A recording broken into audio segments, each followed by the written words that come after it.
everyone, welcome back to Lost in Time Colouring Book by RJ Hampson. That's what the cover looks like. Today we are going to colour Archetype.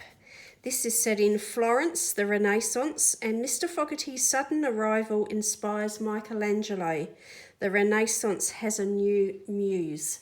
So I am going to use something a little bit different today. I'm going to use pencils again.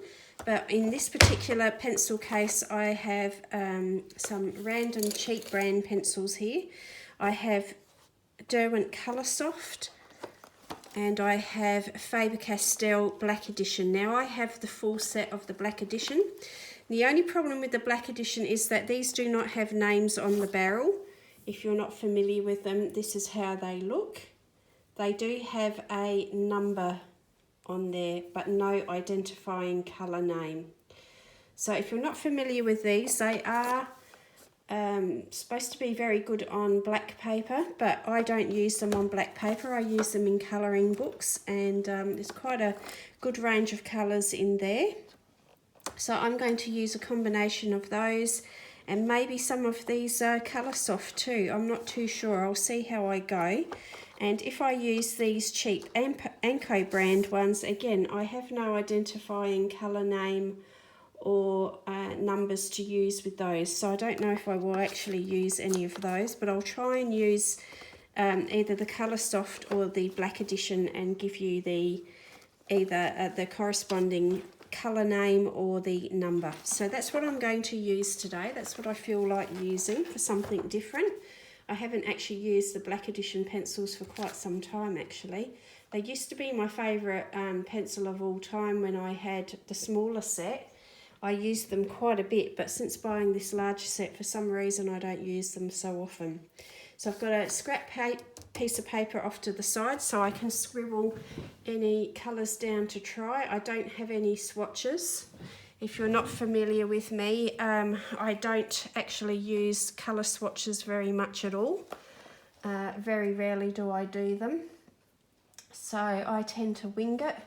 I just pick colours out that appeal to me at the time, and then I go with it and adapt as I go along. So I might try and use some of these more olivey green shades here for Mr. Fogarty today. I'm going to start with him again. So the first colour is 721. And the Faber Castell Black Edition, these actually weren't the cheapest set for me to get here in Australia. They were very hard to come by. I could get small sets of 24, I think 36 was the largest set that I could buy in store here.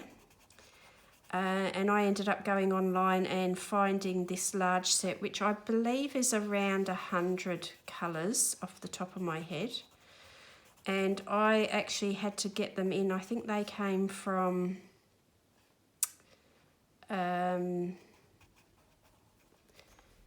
maybe the US. I can't remember now because it's a while since I bought them. But they weren't available through Amazon Australia. It was a bit hard to get hold of them. So I haven't looked into it recently to see whether things have improved in that way. But I think there's a bit of a love-hate thing with these pencils. You either like them or you don't. And as I say, I used to use them a lot. I do particularly like them. I think the colours can be quite vibrant. I actually find that they're very good over the top of, sorry, this is 760 now. I do use them over the top of alcohol markers, not so much lately, but in the past I have used them quite a bit. And I find that, you know, over the top of a dark coloured alcohol marker, they look really vibrant and they give a really nice bit of texture and finish. So I leave those two colours out because I might come back to, oh, I've got to do his leg. I might use them around the page in other areas anyway. So we've got Mr. Fogarty here showing a bit of leg. Normally we see him quite dapper. So this is a little bit different for Mr. Fogarty, and we need something a little bit brighter as well, I think. So I'm going to go for one of these lighter ones, and this is 779, I think. So let's go for this slightly lighter shade, a bit more yellow based.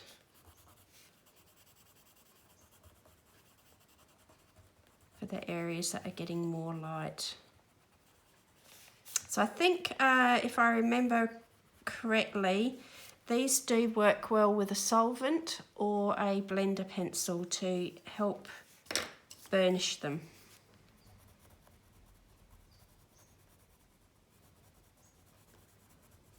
I'm not sure what colour spots I'm going to give Mr. Fogarty yet, so we'll leave that there for now. Might actually use these colours 721 for the leaves on the grapes here. So I want this to be colourful, but I'm going to try and not make it so crazy with all the colours that you just can't tell what's going on. I'll try and be a little bit more thoughtful about how many colours I introduce in this one. Okay, and again we'll use 721.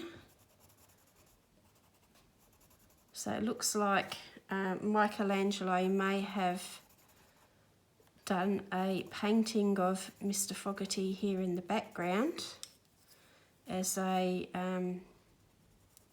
preparation drawing or painting for his sculpture.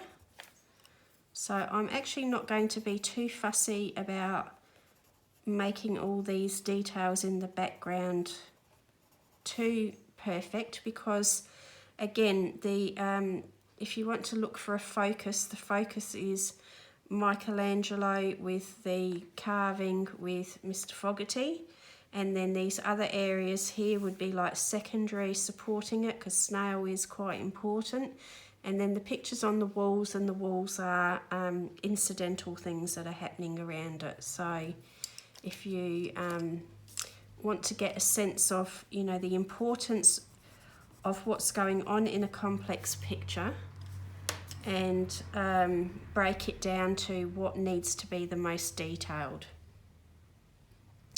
All right, so when it comes to his scarf and his hat, I'm not sure yet. I think I'll get other things more organised, and then I'll go to that.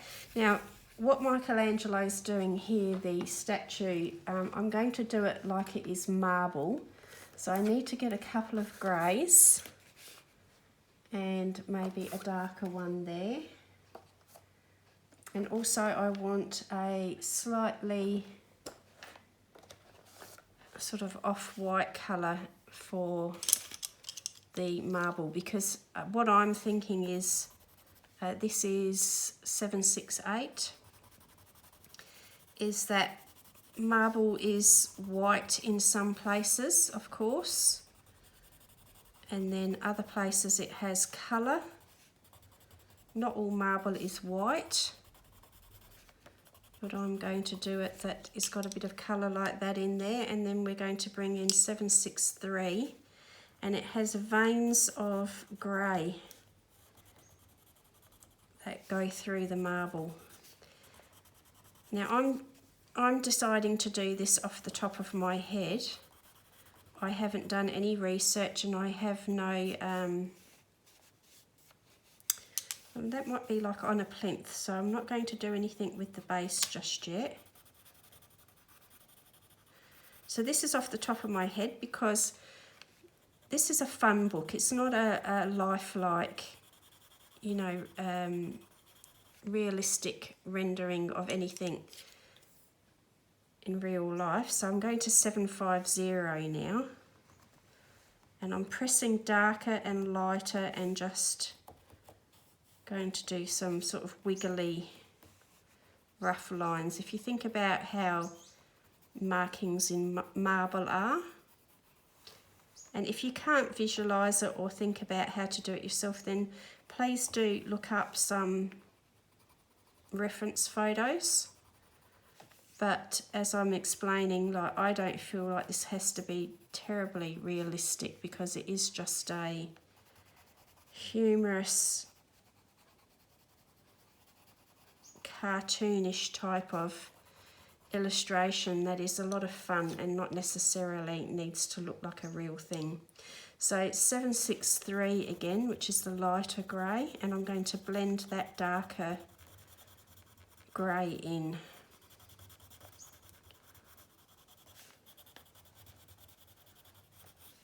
So I want it to look like Michelangelo's carving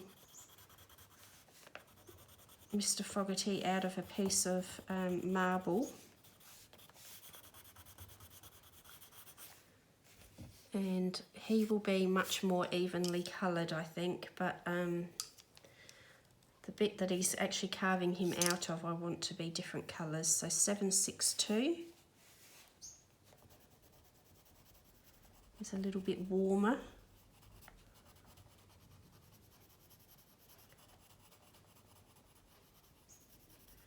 Just blend that out, and I'm letting the texture of the paper show through some of that pencil. So the lighter grey, which was this 763, I'm going to use that to help describe the form of Mr. Fogarty that has been carved. But I want to leave quite a bit of white for the actual statue.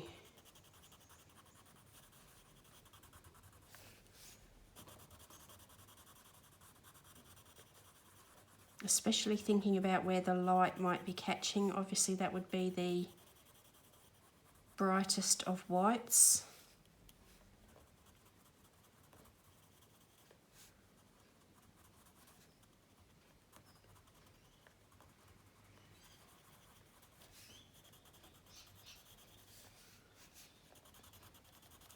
So Mr. Fogarty is emerging out of this big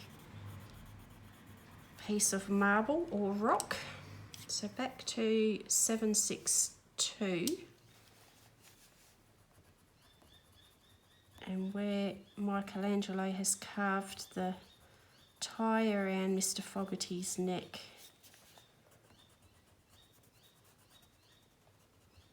We want that tie to look like it is 3D, and this is not a flat thing, but it's 3D, and that there are some bits that are going to be casting much deeper shadows than others.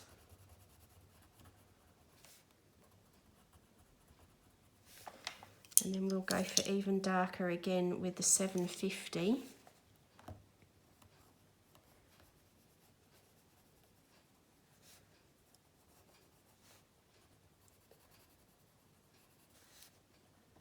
And we'll do that right in these little tight details. Now I have a couple of sheets of paper underneath the page that I'm colouring, because I get rather heavy-handed. So as I build up the colours with the Black Edition, I start off reasonably lightly, but once I'm sure of what I'm doing, I start to get really quite heavy, and I burnish rather heavily because I want deep saturated colour with them. So I get quite heavy-handed, and I can indent the pages that are behind if I press too heavily. So just a little tip for you, if you're new to colouring and you're not sure yet whether you do that yourself, keep in mind that it is always handy to have some sort of backing sheet, backing paper behind the one that you're actually working on.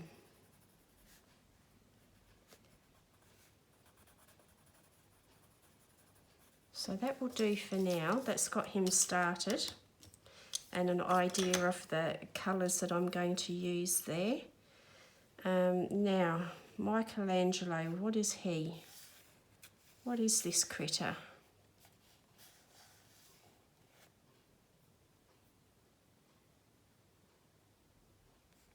Not quite sure, to be honest. Might just use sort of a generic tannish brown colour. So I'm going to use 782. And I'm using a battery operated pencil sharpener because I have found these are a little bit harder wood sometimes and harder to colour with. And what I'm going to do is just use a really light touch at this stage and get some colour into him.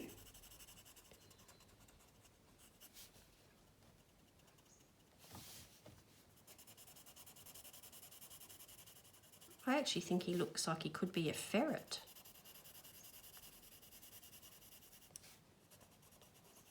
I was trying to think of what animal would Russell decide was Michelangelo. And I know he's got a turtle for Leonardo, but the temptation must have been to have another turtle for Michelangelo as well.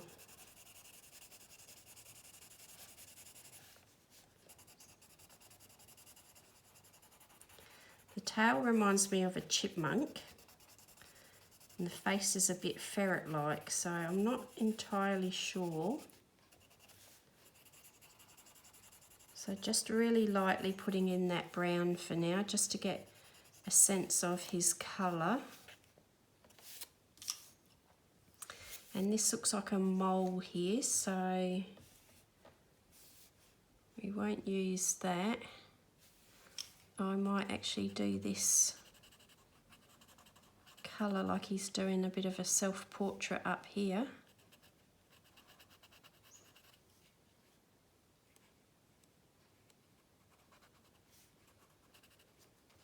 And maybe in that little critter, we'll do it lightly to start with.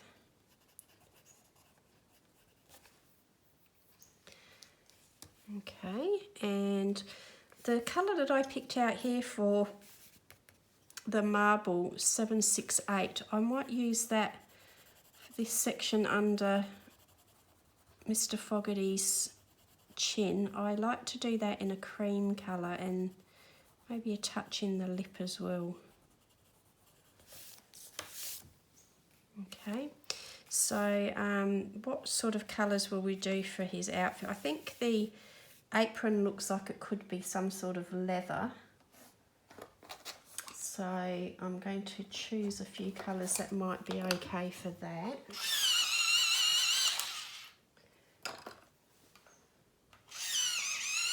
I'm trying to hold the sharpener away from the camera so you don't get too much noise. So I'm going to use a combination of 787, which is very much like a terracotta sort of colour, and get that colour down. And what I find with the Black Edition is that they are much more soft in texture than the Crayola are, but they work very similar in the sense that if you build the colour up slowly with light layers, you get much more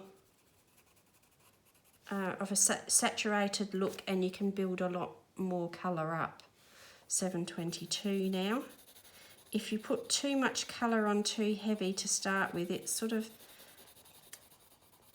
flattens out the tooth and then doesn't allow you to put any more on. It's quite strange. It takes a little bit of time to get used to the Black Edition, I feel. And I think that's why maybe it's not that popular with some people, because the temptation is to try and use it with like a Prismacolor and smush it and blend it, you know, rather quickly. Whereas it does seem to respond better if you do a light layer or two first and then come back over the top of it.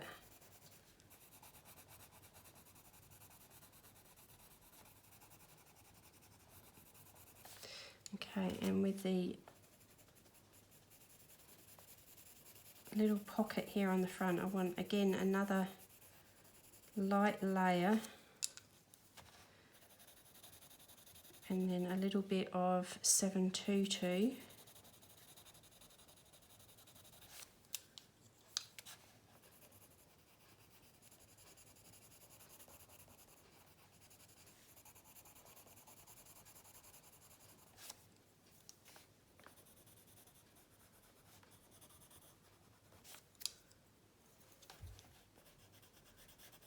So I'm sort of thinking light around that edge so that where it overlaps this section would be darker and deeper underneath.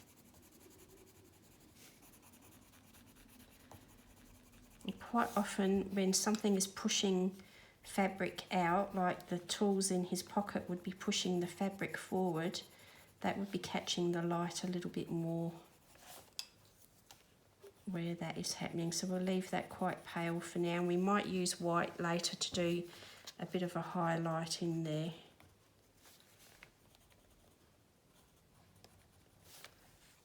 Okay, so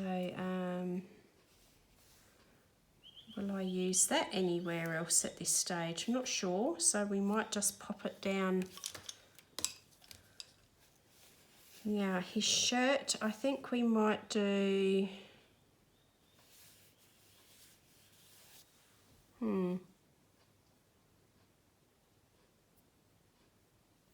Might do his shirt as a blue shirt.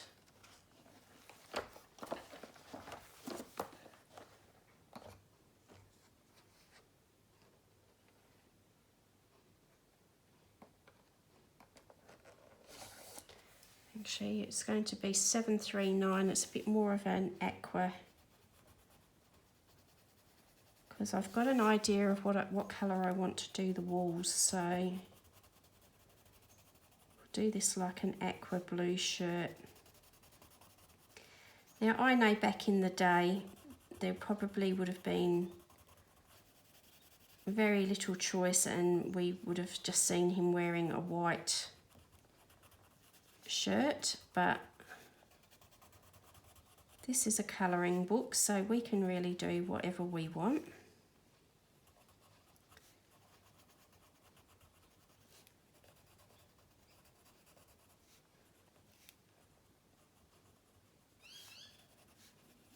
And that's what I feel like doing.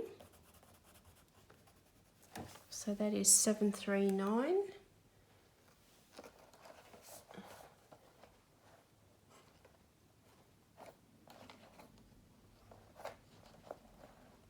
And I'm going to use 733 just to come in and do some of these shadowy areas, which is a bit more of a blue.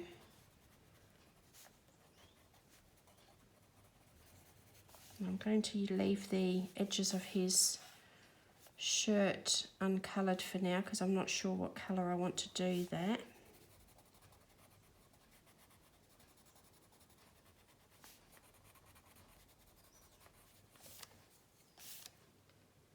And I think we might do his cap that colour as well. So that's 739.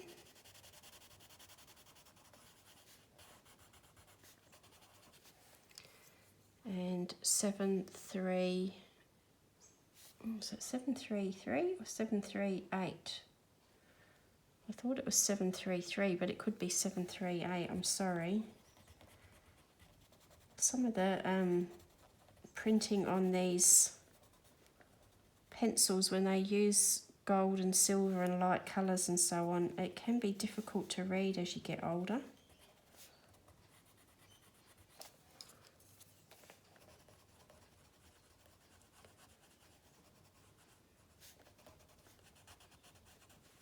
And again, I get my colours in quite roughly to start with, and then I resolve it and get it looking better as I go along.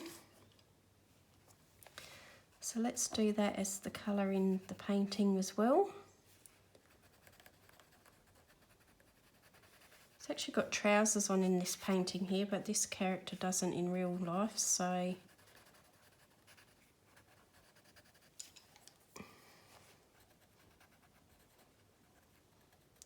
not sure if it is a self-portrait or not, but there we go. We just want that to look a bit rough and ready anyway for now. And then I might actually give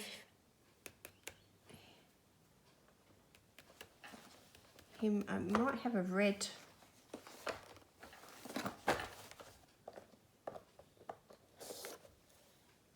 No, it looks quite orange.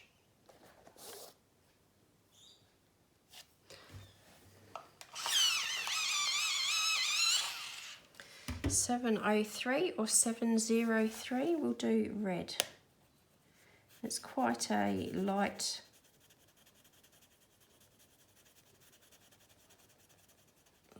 red. And I think Mr. Fogarty can have a red tie as well.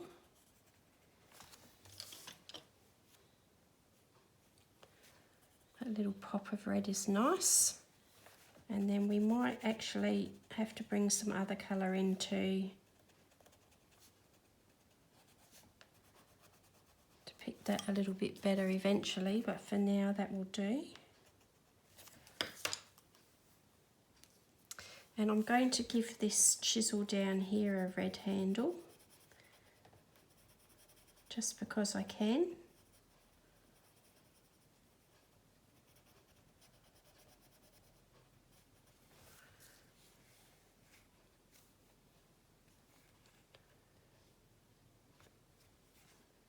And this little character here is going to have a red hat and a red top part to their outfit, so it looks like it might be some sort of jacket. Let's do that red for now. And we'll do a little bit of red on there.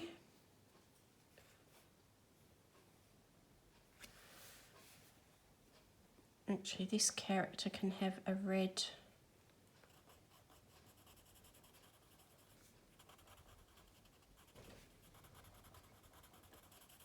jacket.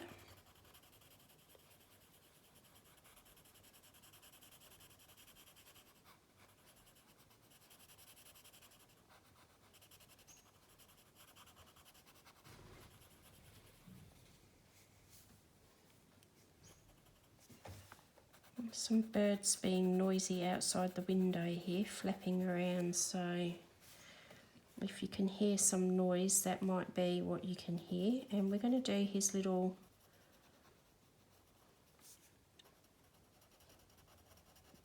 trousers or pant legs here red as well. And that will do for now. Okay.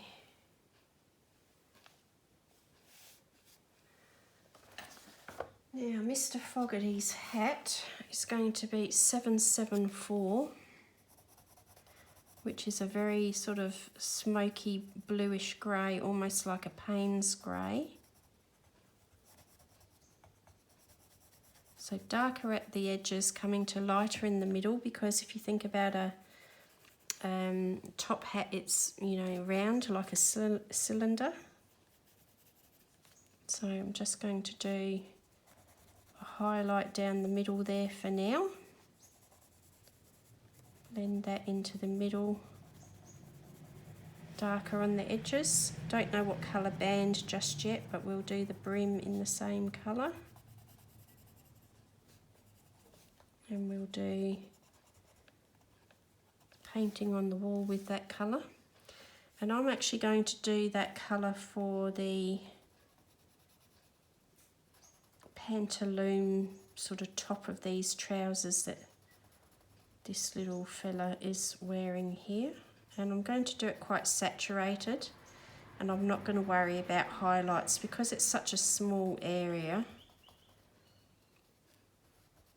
and it's not the highlight of the picture. I'm not going to worry about being too fussy with the details on there.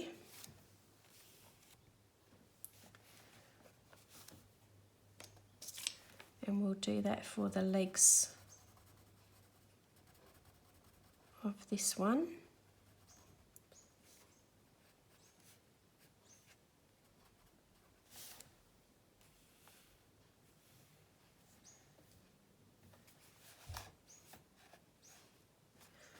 And also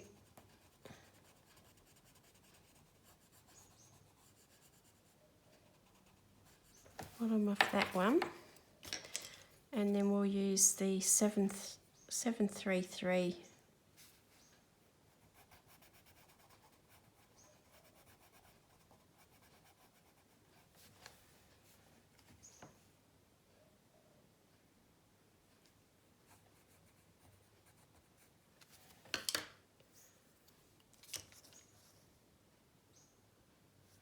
and then that darker colour 774. No, we won't do it on there. Change my mind. Okay.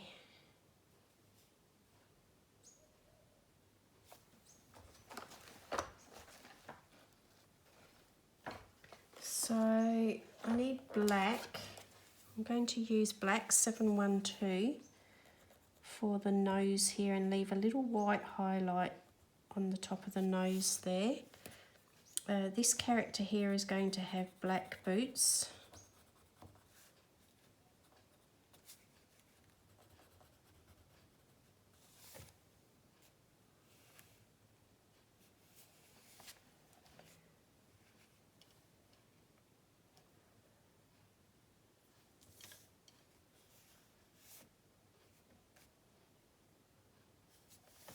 As is this character here.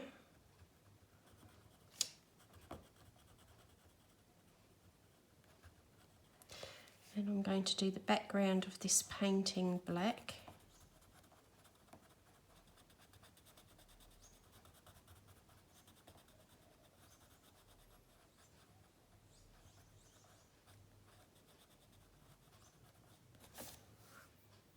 So I'm jumping around here, but what I hope you can see is happening is what I'm trying to do is keep using those same colours around the page, you know, to keep your eye travelling around the page. So I'm going to do that little tool there, black, and I'm also going to do the handle black, but leave a light highlight in the centre of the handle.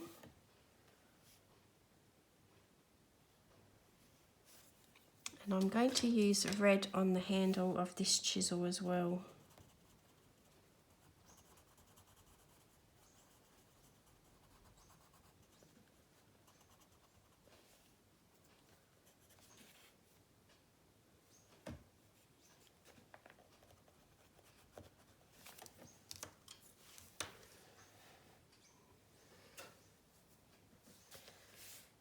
Okay, let's have a think. What am I going to do next? I think I'll use the 768, which is from in here,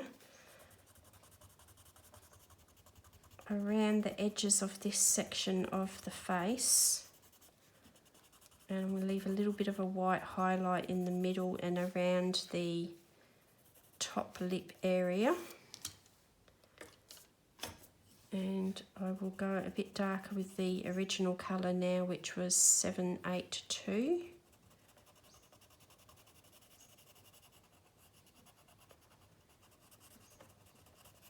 And I'll go a little bit darker in areas where we need a little bit of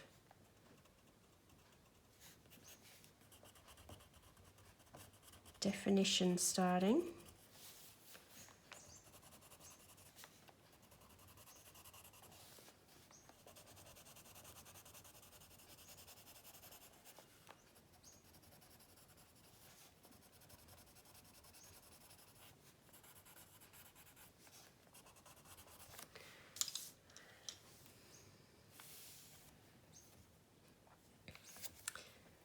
Now I actually just got a little bit of colour there. I'm just using a battery operated eraser there to take that off. That was a little bit of black that I got in there, but I'm actually going to make this plinth that snail is sitting on 782 as well.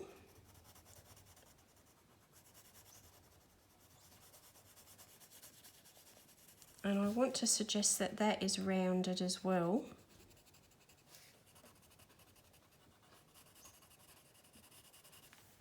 going to blend in 768 and just leave a little white highlight in the centre.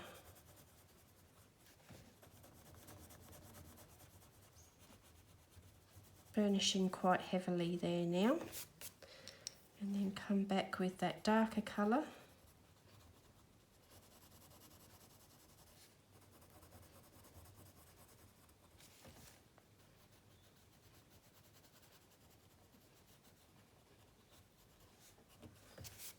Okay,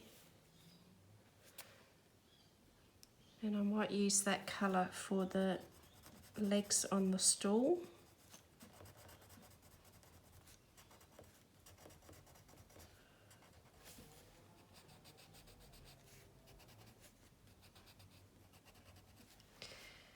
Also on the easel.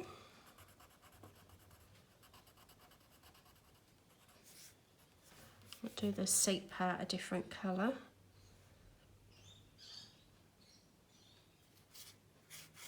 I'll do the table a bit different.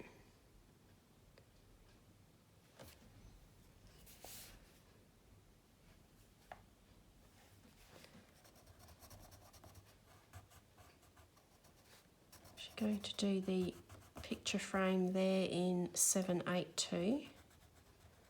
Some of these things will maybe put some gold on later because, you know, those Renaissance paintings had very grand frames, some of them.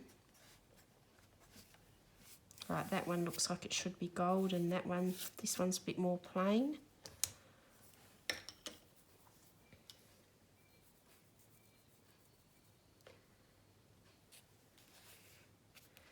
Give him a red hat.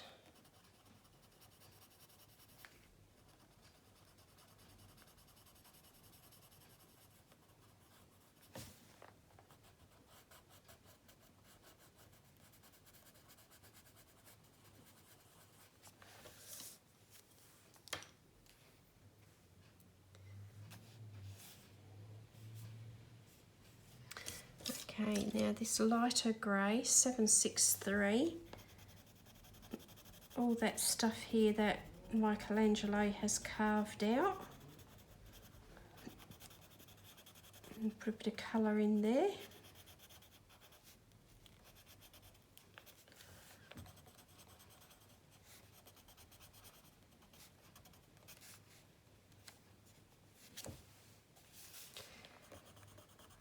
I'll blend that darker colour in there that I left a bit clumsy. Now I think this might be a bit of Mr. Fogarty showing through here, so I'm going to do that green.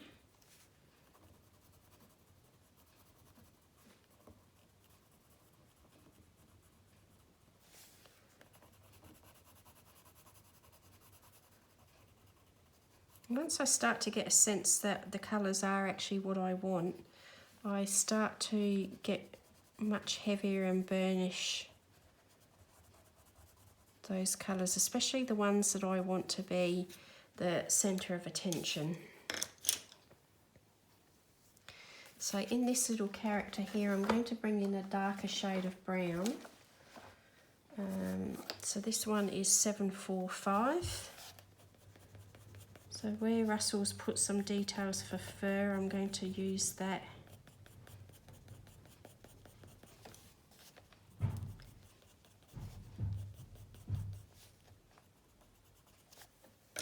And go back to 782 to blend some of this in.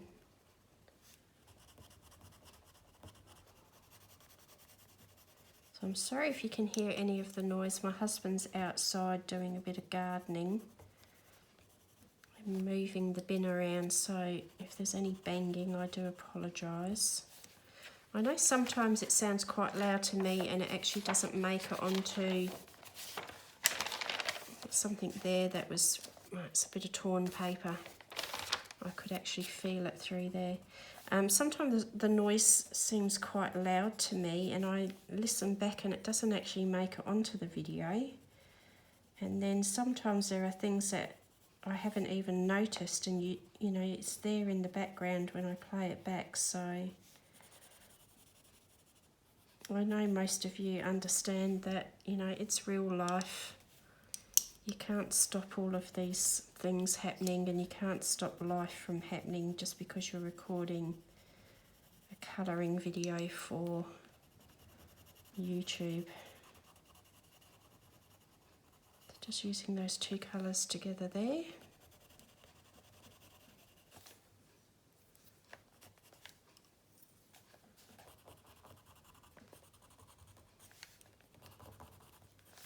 Okay, so in here we'll just do a little bit of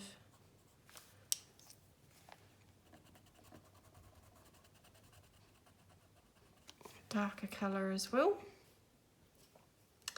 Now if this is mole, 745 should be quite good for depicting a mole, and that lighter colour can be his snout.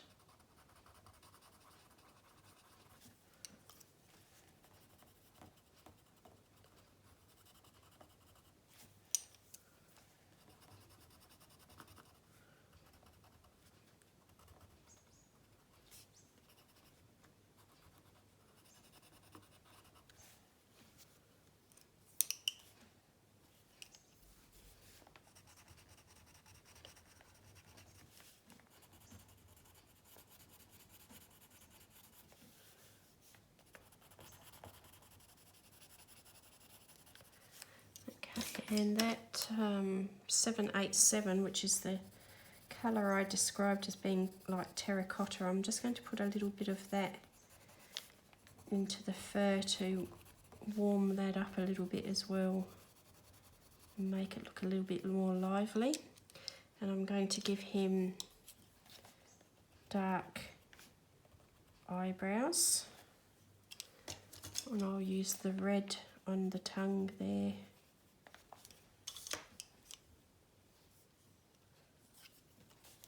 Again, blending that back in with the lighter 782.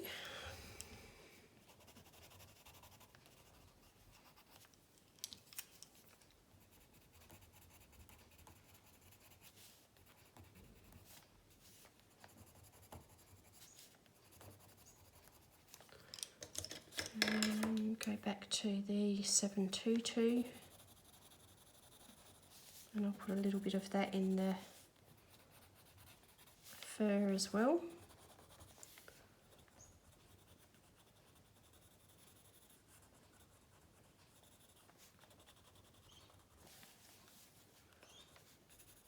Anywhere where the light might be hitting it, it would be a bit warmer maybe.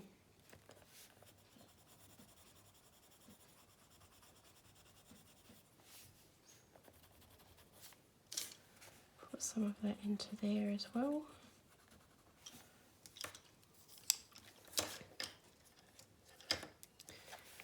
Okay, so what I wanted to do for the walls, just making sure that the colour is still looking okay here. So what I wanted to do for the walls, I wanted to use a really minty green 759 and also 777 as well. So starting with 759,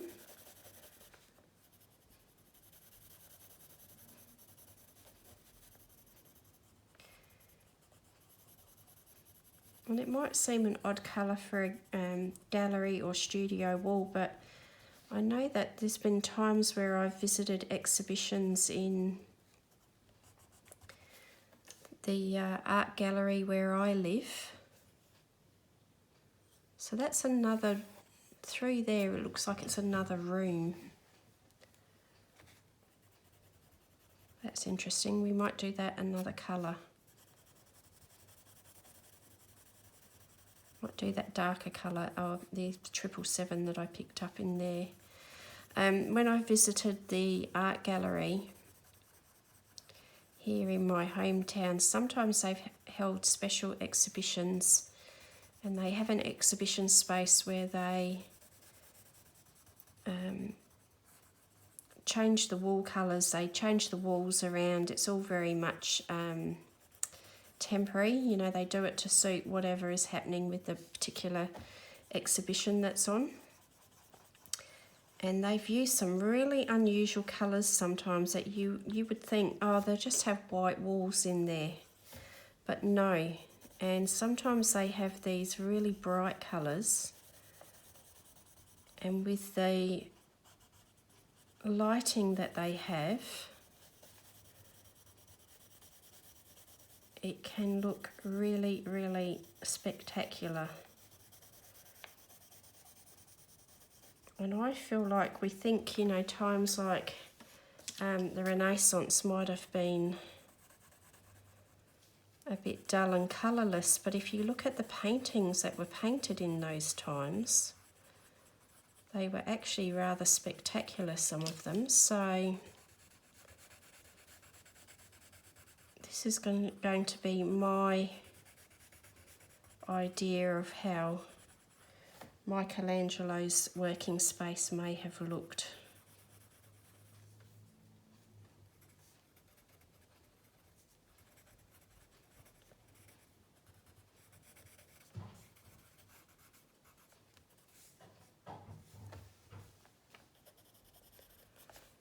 And in that room through there, we might do it. Shall I do it in this?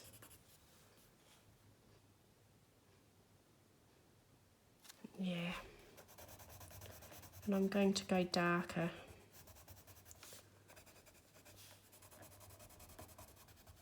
Because that's like a doorway into another room there. I thought it was a window to start with, but I'm reading it as a doorway into another space.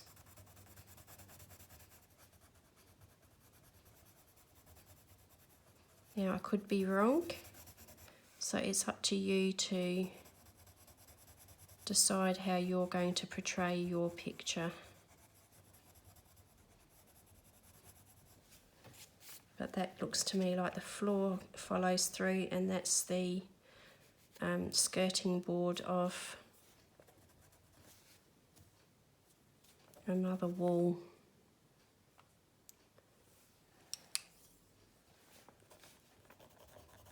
So that colour was 777 or 777, and this one is 759. So I'm not going to be too fussy with it for now. We'll work out how that's going to look as we go on further. And then the ceiling and the above the picture rail, I'll have to decide what colour I'm going to do that.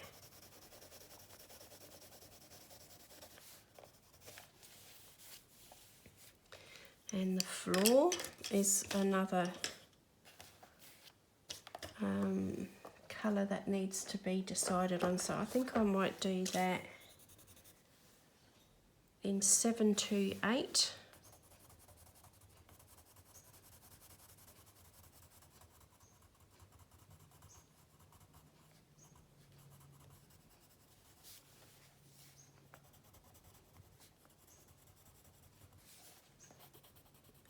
And I'm going to avoid all the round circles for texture, or not sure whether it's meant to be a stone floor.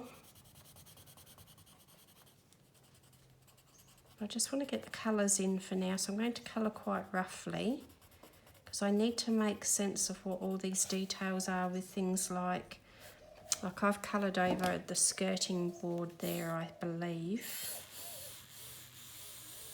I'll just remove that.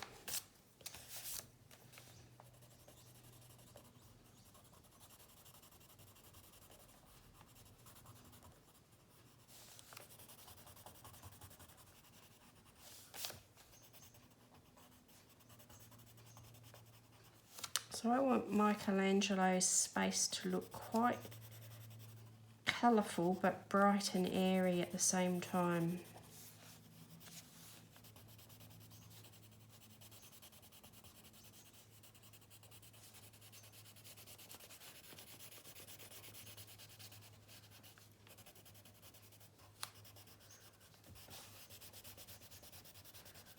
So You probably won't be able to see it on the camera, but if you go over any of the black print with a lighter colour in these Black Edition, you do actually dull the print quite a bit.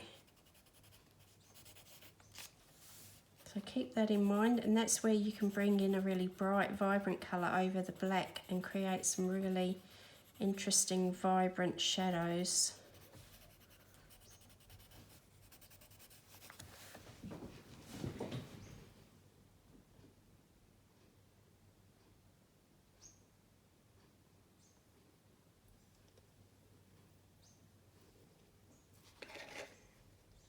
So I've got a low battery, so I'll be back in a moment once I've recharged.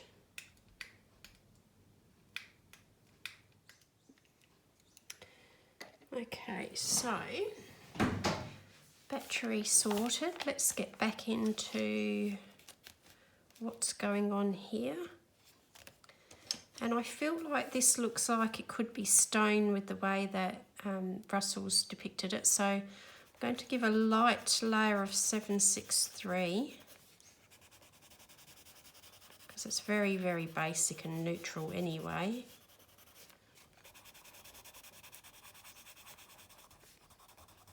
So we'll give it a very, very loose, basic sort of look, because it looks like it could be stone.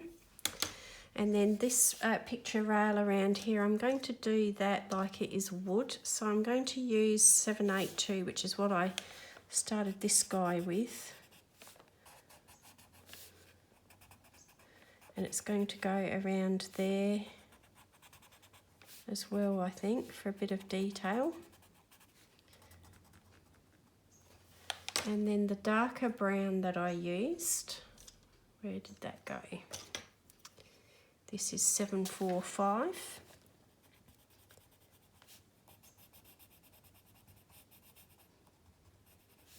Let's do a little bit of that in there with it as well.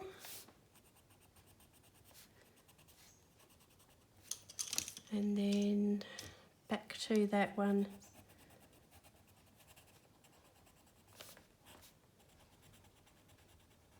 So again, using the darker colour where you think that it might not have so much light hitting it, and the lighter colours where it's either closer to you or you feel like light might be actually hitting that surface.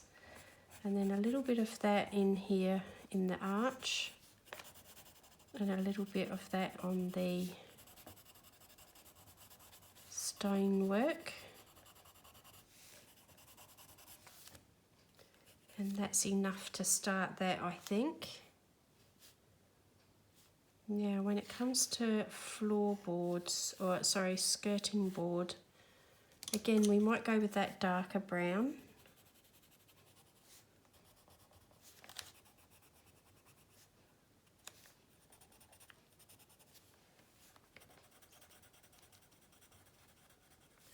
And then,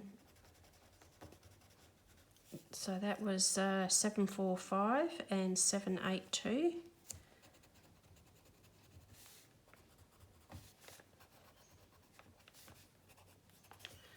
And I've missed a little bit of wall there.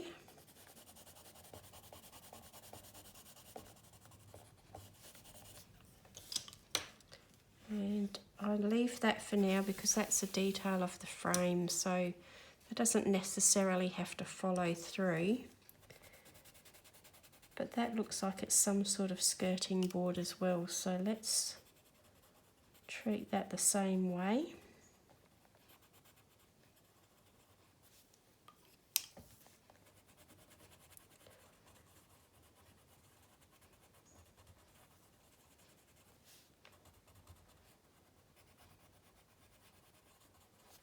And bring in a little bit of the warmer colour that looked like terracotta, which is 787. So we'll make it look like it's wood. Hopefully, that's the aim.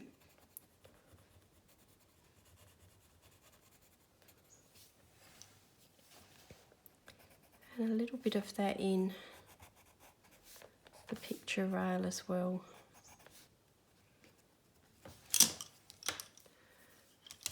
Okay, so let's leave that for now. Okay, so let's have a think about Snail. He's on a draped on a, sitting on a piece of draped fabric.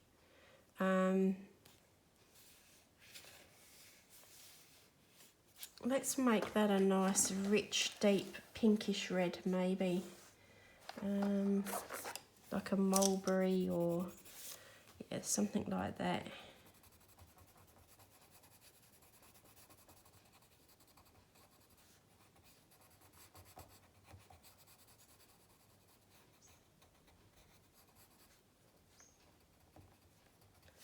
And that's what's being painted on here, so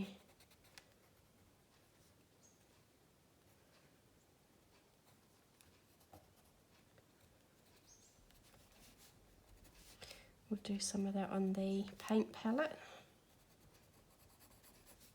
And that could be the basis for the grapes too, and we'll bring some purple in. So what I'm doing is just leaving a little highlight on that top section of the grape where some light might be hitting the grapes.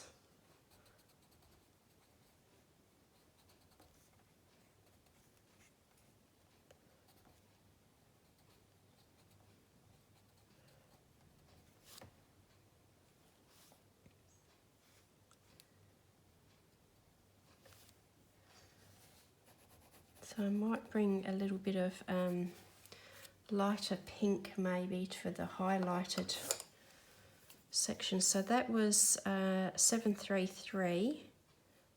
Okay, 733. So that colour that I was saying here, that is 738. So this one is 751, and I'm going to do that as the highlight of the fabric.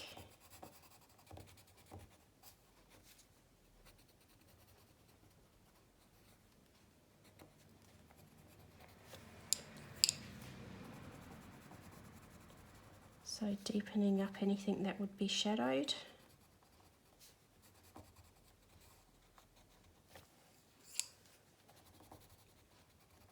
And burnishing it with the pink.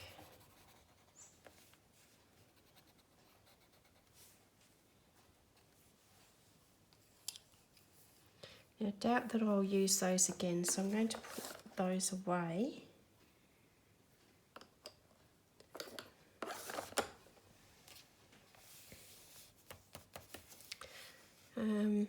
A purple. So let's go with 705 and just do just in some areas. It doesn't have to be on every grape, but anywhere where it would be sort of in shadow, use the purple.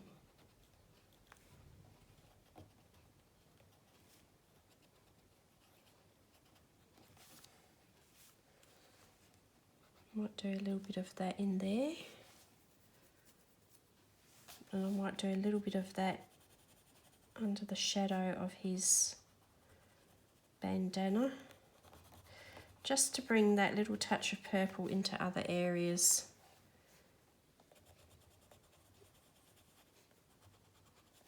So it's going to be a rather vibrant shadow. Maybe a little touch of that down there for now.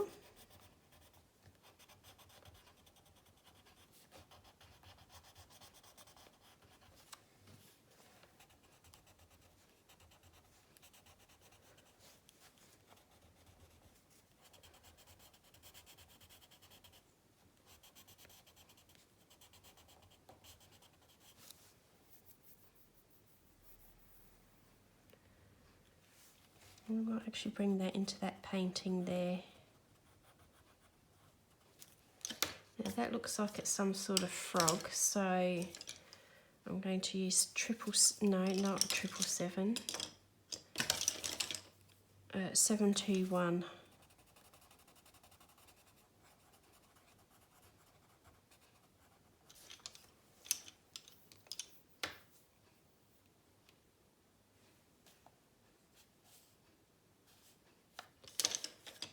Okay, so I'm going to use a combination of the colours we used for the wood. So I'm going to use 787 to start with.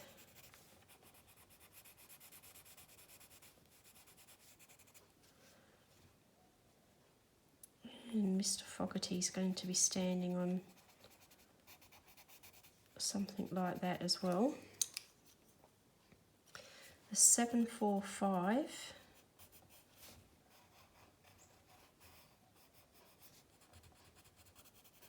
There's a bit of a shadow.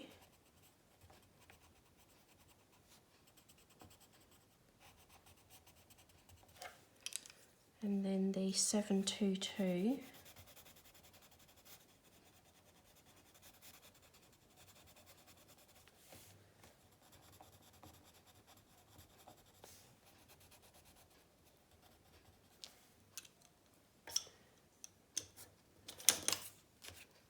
And 782 to burnish it all together.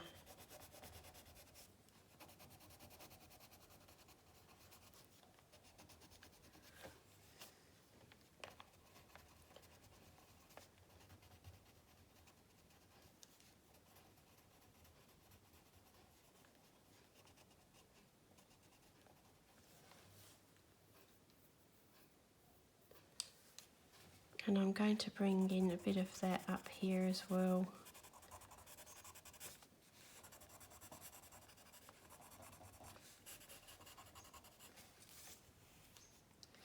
Okay.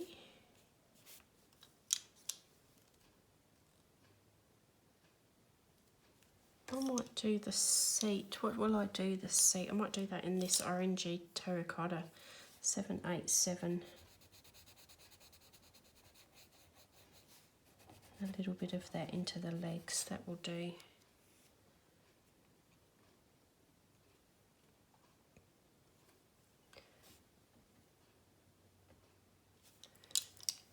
I'm going to use the 722 as the base for the mallet.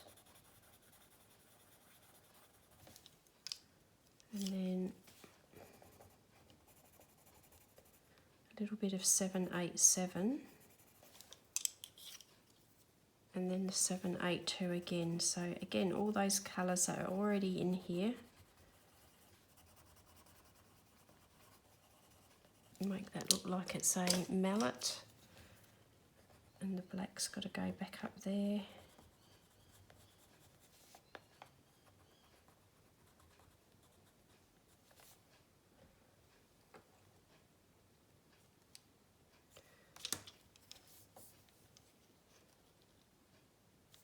I'll use a little touch of black on the very edge of that top hat.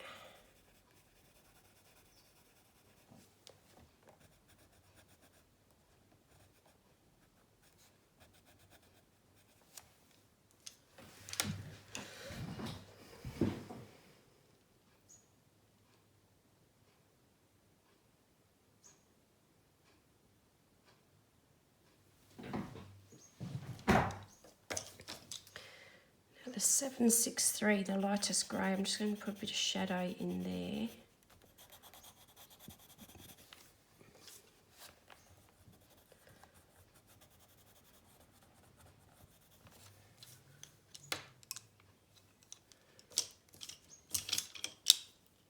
Seven, 6, 2, just a little bit darker down the inside of there.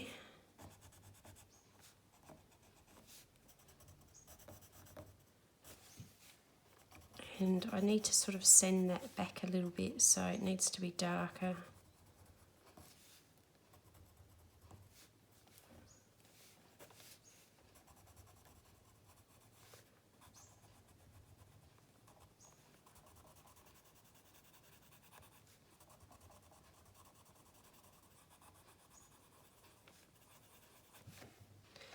So whenever you use something darker behind something that's light coloured, it really does send it back.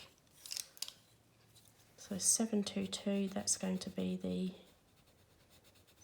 bottom of the easel there.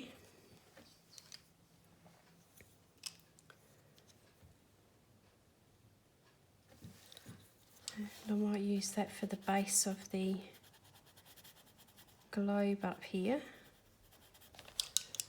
And then use a bit of the 787, which looks like terracotta.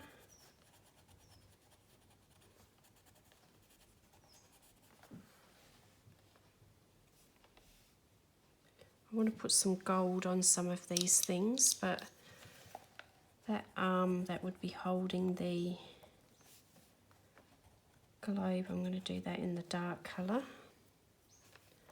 745.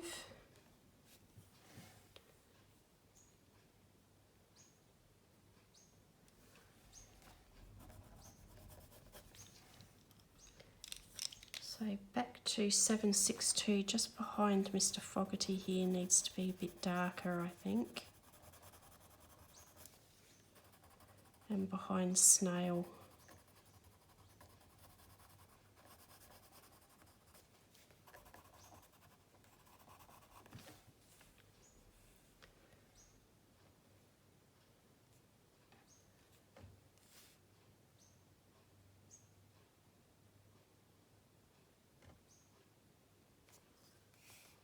Yeah, some of these things I just don't know what colour I want to do them yet. I might have to take a little break and come back to it after I've had a chance to think things through a little bit, because I've got to a point now where I feel like I'm a bit stuck.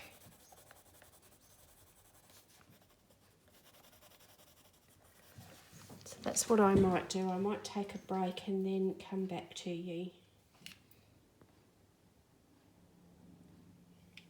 So once again, I've had a bit of a break. Life gets in the way and takes over plans sometimes. So I've had a bit of a break from this page and I'm coming back to it now.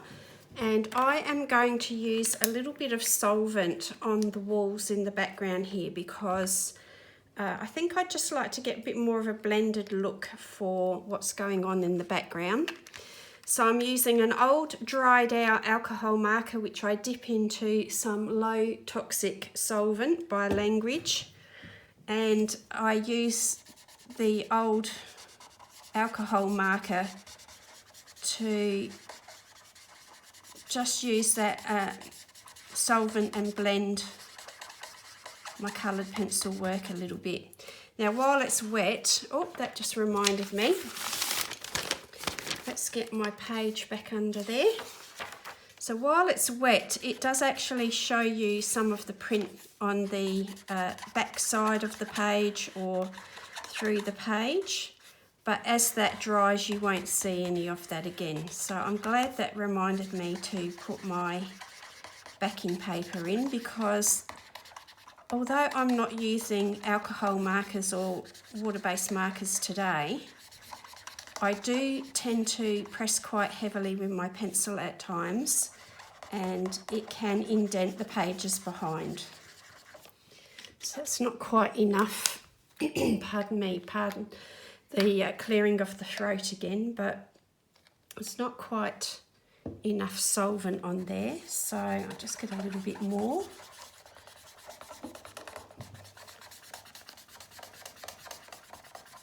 And I don't want it to be perfectly blended, but I just want some of the texture that is there to not be so noticeable. And I'm sorry about the squeaking there, it's really quite dry. I haven't got that much solvent on there because I'm only lightly dipping it in. I do have a marker where I pull out the nib and I use a pipette or a syringe to squirt the solvent right down inside the reservoir, inside the pen. But I haven't done that with this one, and I just dip the nib into the solvent lightly and use it that way. So it's quite dry, so I'm sorry about that squeaking. So that will be sufficient. That's all I really need at this stage. So let me just make sure that my lighting is correct. So sorry for that throat clearing. It's just the same old weather causing some allergies and sinus and those sorts of issues, which is affecting the throat. So, right, let's get back into this. What am I going to do with Snail? I think I might use this colour 722 just to get a basic colour down on the shell.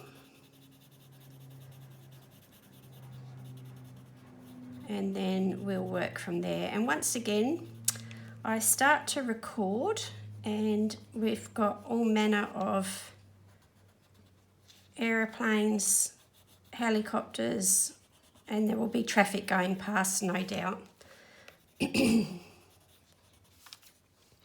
So that's the 722, and I think that I might use 760 for his body, which is a bit of an olive green, not too dark, and I'm not pressing too hard at this stage. I only want that lightly suggested along the edge there, and I think I'll bring in 721. So again, it's colours that I've used around the place on Mr. Fogarty and other things, just to keep the colour palette from getting too busy and out of hand,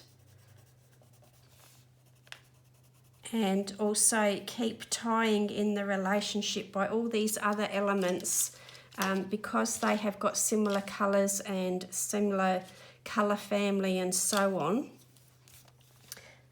They will read as being, you know, all related to each other much better than if I had competing, glaring, you know, different colours that were clashing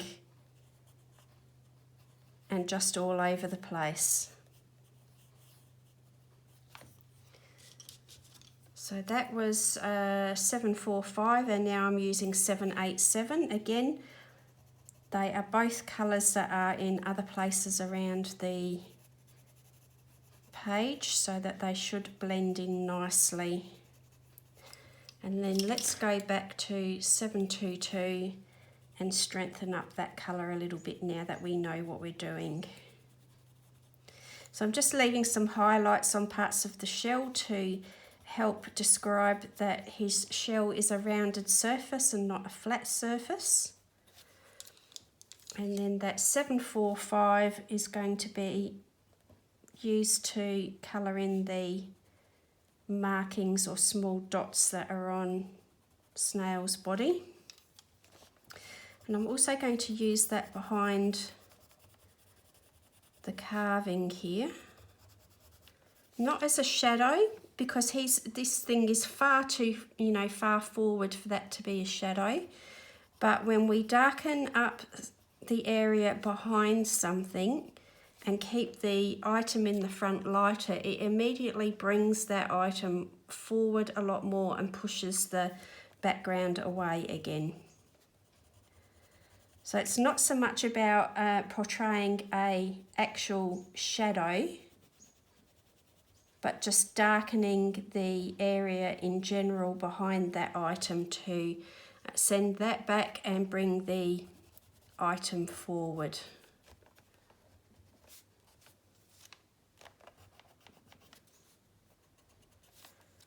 Okay, and then where Russell has kindly put some details for us to suggest shadow, then you can actually use those distinct shapes that suggest shadows far more in detail and read as a shadow rather than just general darkness behind there. So Mr. Fogarty might have that dark brown, that's 745. That might be what his spots are going to be in as well.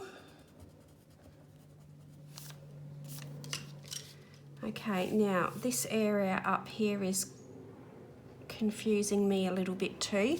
I think I might use the green of the wall behind there and make this look like it's a bit of decorative woodwork rather than a glass window that's separating those two areas.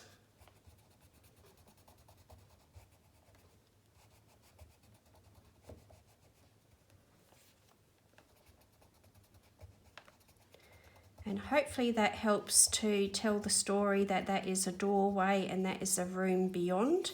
In fact, that could maybe be even just a fraction bit darker as well. So let's see what we've got in the darker colours in that range.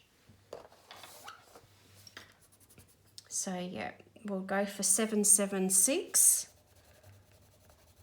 and just darken some of that up as well behind Mr. Fogarty there. And that helps to bring him forward and send the wall backwards into the background.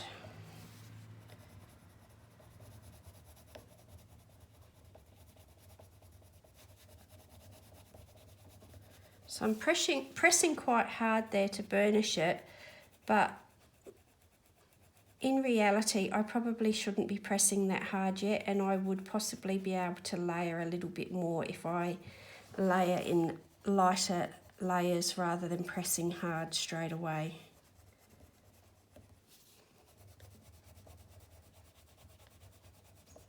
So remember, we want it to look like a flat wall. It's not to look like a shadow behind him. We need all of it to be equal intensity to read as a wall rather than a shadow behind him. So that looks a little bit better. And just now that the solvent has dried, just do a few more details on the walls, make it look a little bit sketchy. I mean, it's a nice looking studio, but maybe we want it to look like it's a bit rough around the edges, and it is a working studio.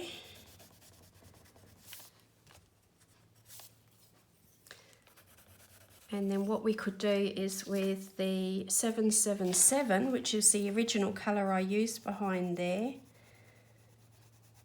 this is what we can do to make these pictures look like they're standing out from the wall a little bit. I will come in with a shadow colour, but for now I think we'll just darken behind or around it with this different green.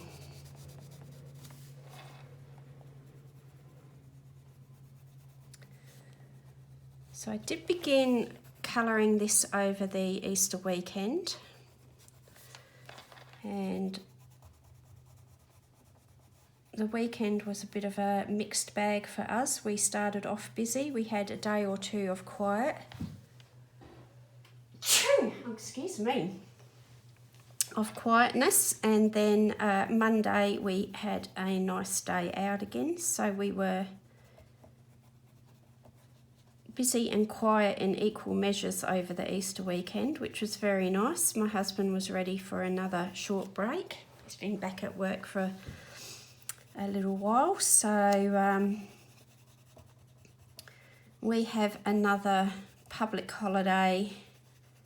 In the UK, I think you call them bank holidays, but here in Australia we call them public holidays, which means that many people get the day off work unless they're in an essential service.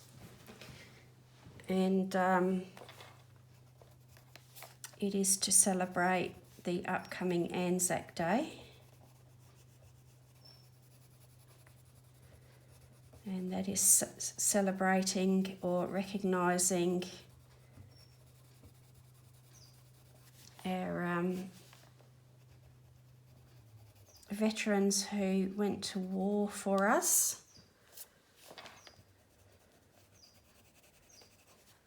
The Australian and New Zealand Army Corps.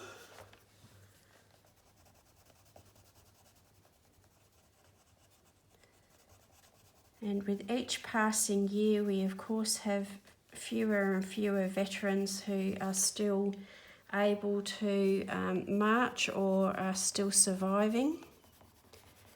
And it gets more and more poignant as each year goes by. And I think as you get older, you have a bit of a different outlook sometimes on things that have happened in history. When I was younger, I was much more ignorant, polite word of putting it, of the sacrifices that were made and that we take for granted. And as you get older, you become more aware of those sacrifices that people have made.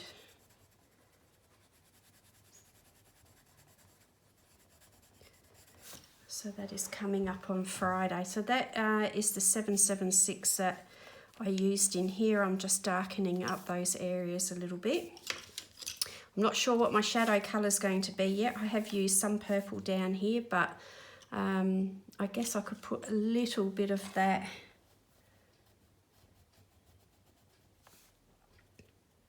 just a tiny bit underneath to suggest a few shadows, but I don't want to go overboard at this stage. I'm not sure exactly how I want that to look.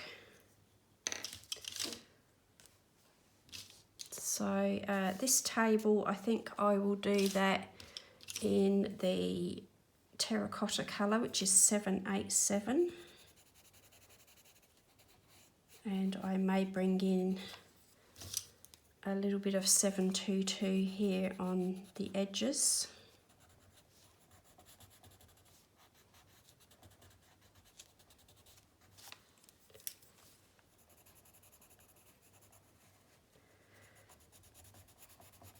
So while I still want to do a reasonable colouring of these items, I'm keeping in mind that they are not key to the story, and the story is about Michelangelo, his wonderful sculpture there, and Mr. Fogarty. And so while these have to be adequately coloured, they don't necessarily need the same level of intensity as the main characters on the page. So I'm going to use 748. No, I won't use 748, scrap that. I'll go back to the colour that I've got here on the draped fabric, if I can find it. So what did I do with that? Did I put that away? Maybe I put that away by accident. So that's not it. Is that it? No.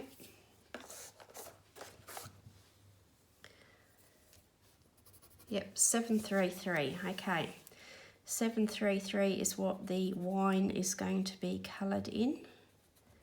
And again, you know, these little items don't necessarily have to have too much fuss made of them, because they really are so small, they don't need it. Leave that out this time. Okay, so snail, just jumping around here, I've just thought I've done snail, and let's do the painted version of snail in a similar colourway. So it looks like our artist here has done a reasonable job of painting a realistic portrait of our snail.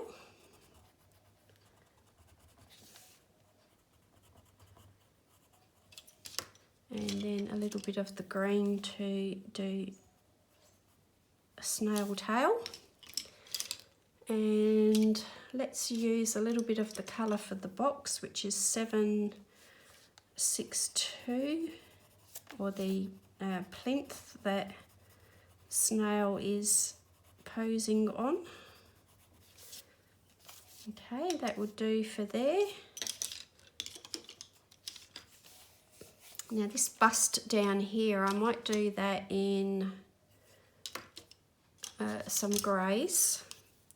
So 763 is a lightish grey. Do that all over. And then 762, I'm going to do a few darker areas to start describing the form of it.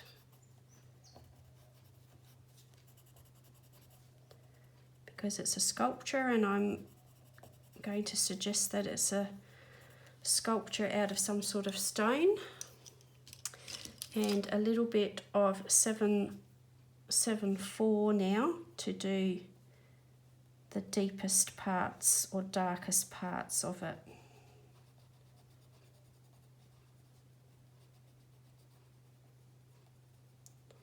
And that's quite adequate for that. Now this flask here,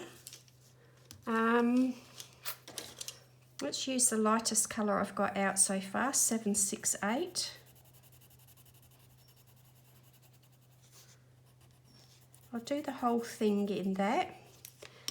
And then to do some shadows, 745 is going to be in between the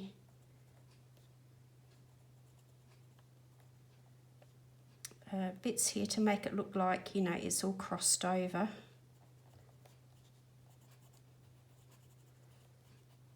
A little bit under the lip there.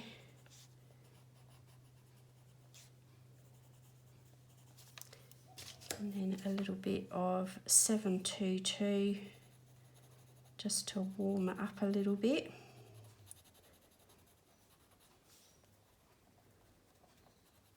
Okay, and that's adequate for that. I've just noticed there's a little bit of draped fabric here behind there.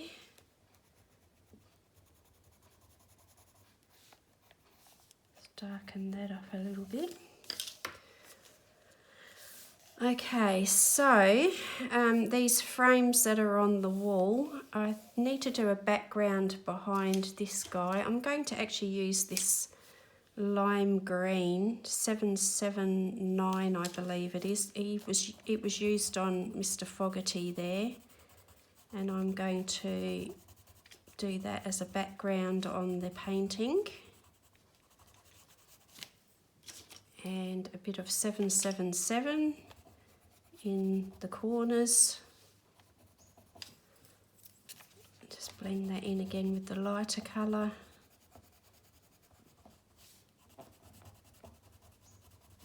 So that's a painting.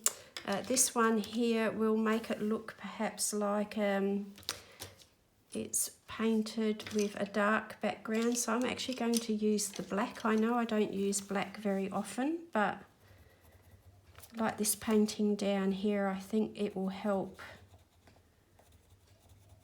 make the painting look like they used to do it back in those days. There used to be some quite dramatic lighting done with paintings with black backgrounds.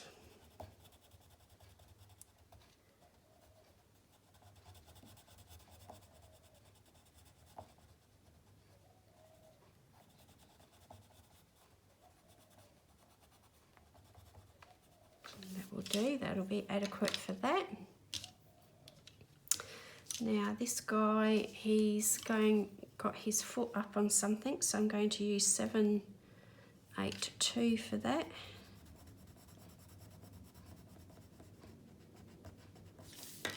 And then let's go to 728 and 768 to do a floor. So it looks like he's actually been painted in here. Okay, so 768, I'm going to go over the top of the floor that I've already used that other colour there with.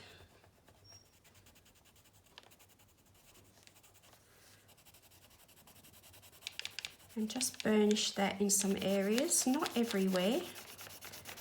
And that's actually creating a little weird texture line there, which is okay, because I'm also going to use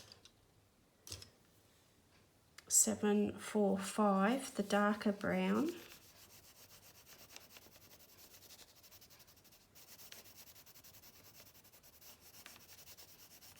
Just to get a little bit of variety going here.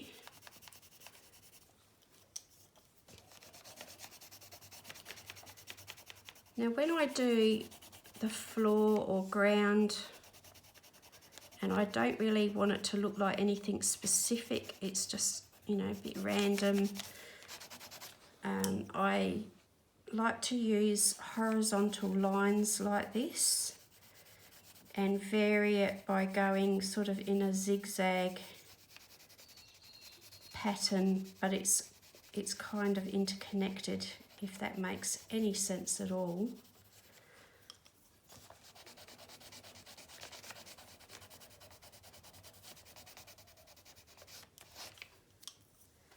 And because all this stuff is happening here in the foreground, I feel like darkening up underneath these things would be helpful to describe what's happening a little bit better, but leave it lighter and less distinct in the background there.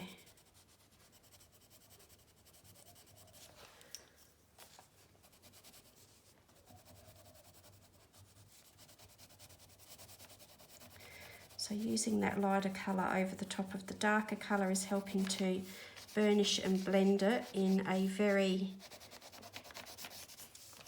rough, unstructured way.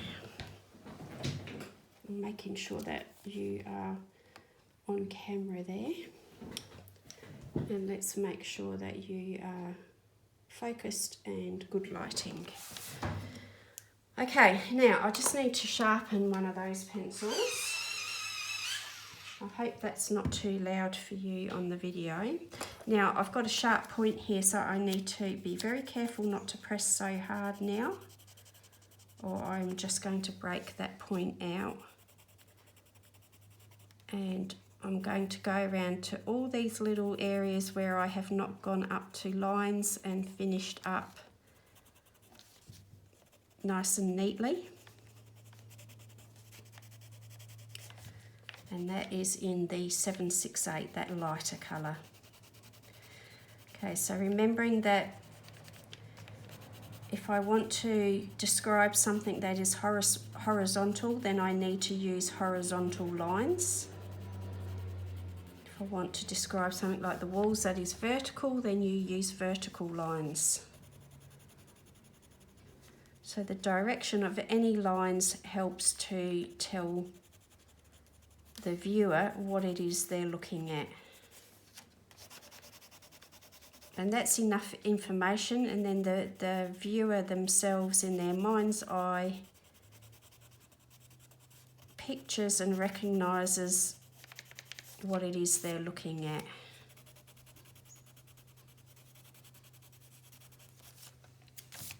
Now these darker spots, I'm going to use one of the greys for that, I think. We'll use 762, but we won't press too hard to start.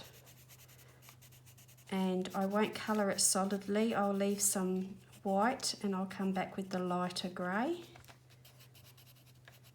So they're not to be the same, they're to be very random.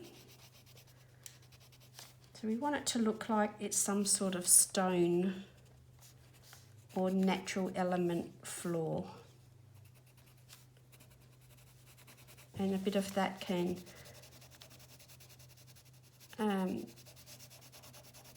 move out into this other general area of the floor as well, because it helps to tie everything together.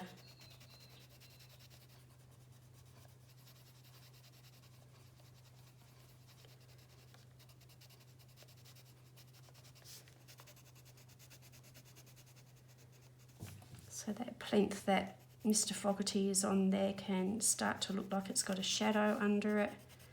We can blend some of these other things where I've got purple started for the shadow. We can blend that out.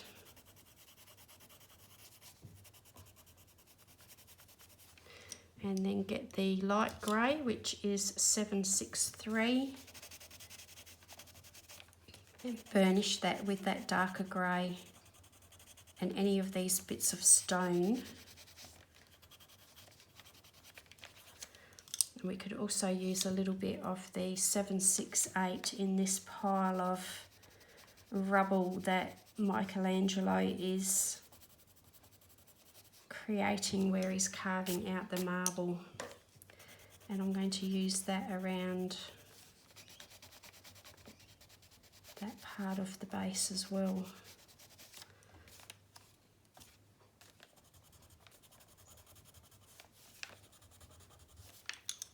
And just again using all the greys and the colours that I've already used in here, but I'm just coming back and putting a little bit of extra colour and details, a bit of texture back into some of these bits of stone.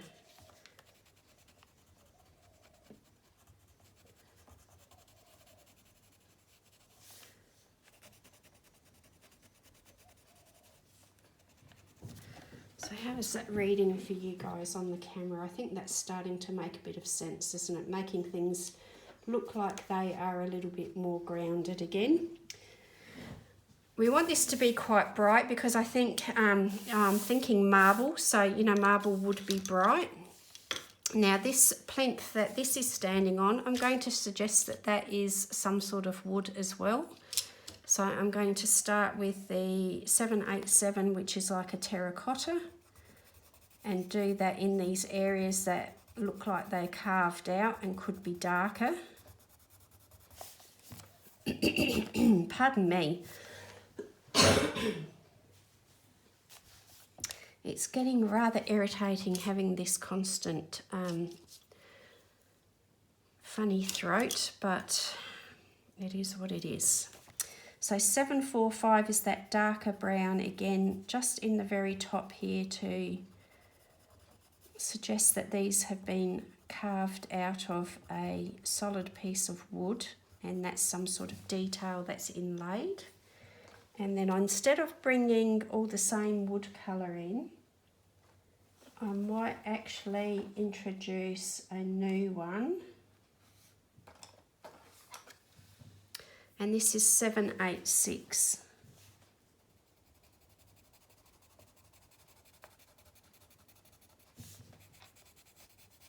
And I'm going to actually put some gold on,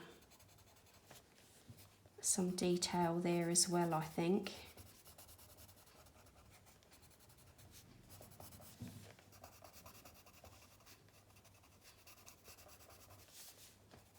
There'll be some gold on the globe there as well, I think.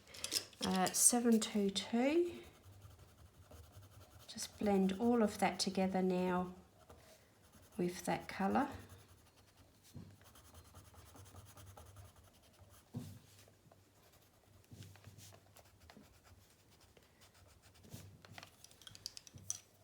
Back to the new colour, which is 786, and darken up in here a little bit.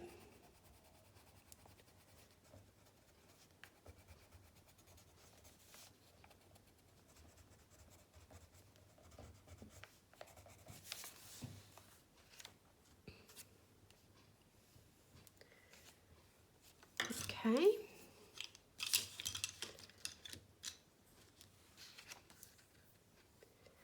Now I'd like to keep this quite light up here, but I don't want it to look the same as the floor, so I'm going to go for the light grey.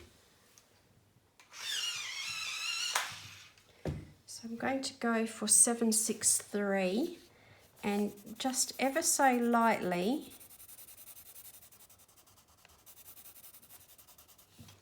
suggest a bit of colour here on this top part, and I think the ceiling I'd actually like to leave that white. So just a very, very pale grey on here.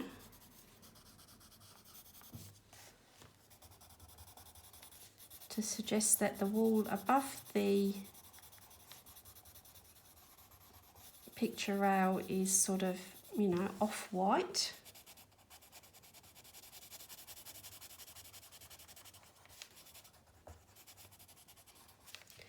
And we'll do all of this section here in that as well. So just very lightly. I don't really want a lot of colour, it's just to differentiate this part of the wall from the ceiling.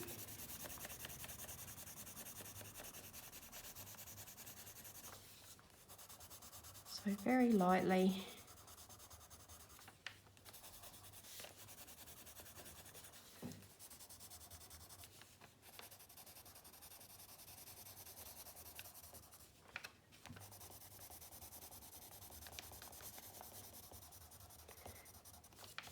And just light layers, building it up, letting some texture be in there.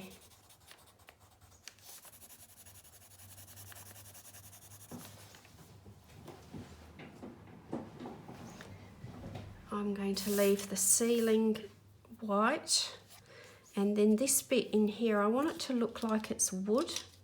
So no, that wouldn't, would that work? Yeah. So just use a little bit of the darker colour, which is the 745. It's kind of like a very deep coffee colour. And then not 786, I want it a bit more warm than that. 722, I think we'll do. 722.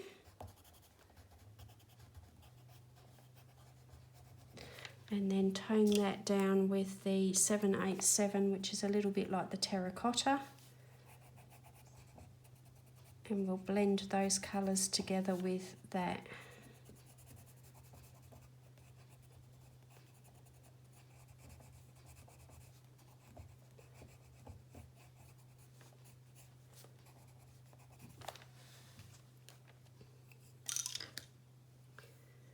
So this picture of Mr. Fogarty on the wall, we'll do it like he has been painted in situ here, and that's his painting.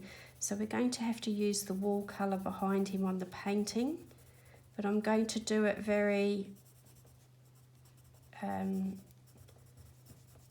abstract, impressionist style with strokes, what looks like strokes of paint, so that it doesn't look like it's actually that wall behind him. And then the doorway behind him there, we'll do that darker. And then we'll do this like it's the colour of the plinth that he's standing on. So that's just the painting behind, and I'm going to put gold on some of those frames. Now the globe, I'm not sure what to do with that, because there's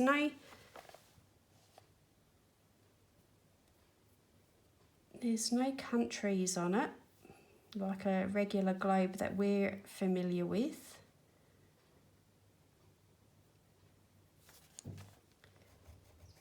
I'm just going to put some colour on it because I don't want it to stay white. So this is 738. Darker at the edge, going lighter to the centre. And then this is 739.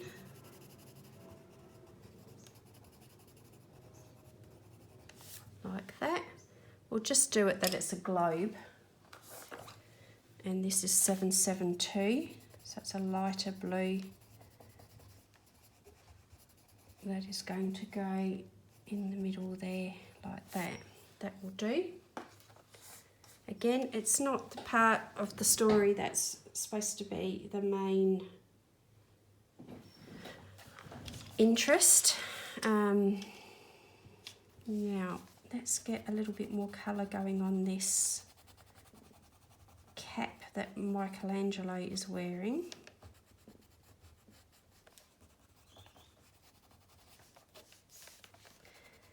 A little bit more colour on his clothes.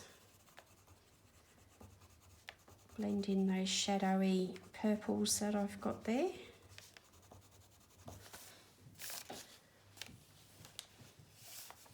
I'm going to bring some of that colour down into the floor over here,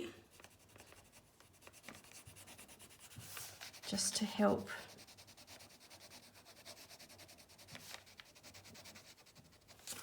make that part of the story, help the eye travel around. And for the same reason, I will put a little bit of the green down here too.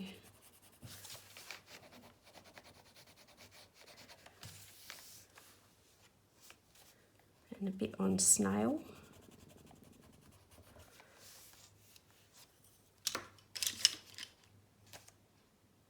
Okay, I've just got to grab some metallic gel pens. Okay, so I've grabbed some gel pens here. I've got Sakura Jelly Roll Metallics, and I'm going to use a little bit of gold and silver around various items on the page, just to jazz things up a little bit.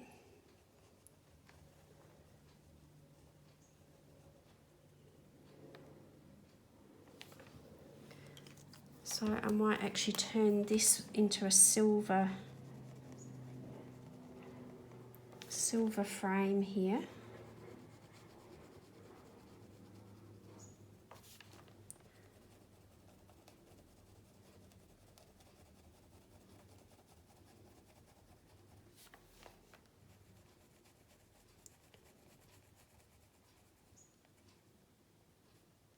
Okay.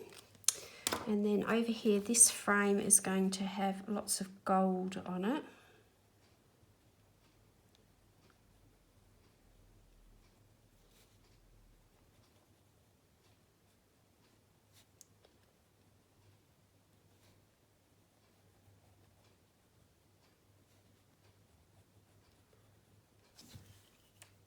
And I'm thinking I'd like a little bit of yellow, you know, like an orangey yellow or goldish colour to go on there. So let's go with 726. Just to put something of interest on there. And same on this little hat here, but we'll leave the collar white on that painting, and maybe a little bit of gold on that detail there. Then this painting here is going to be gold, because I think that Michelangelo might have a pretty good impression of himself.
So I'm sorry if any of that noise is making it onto the background of the video. There are a lot of cars coming going at the moment.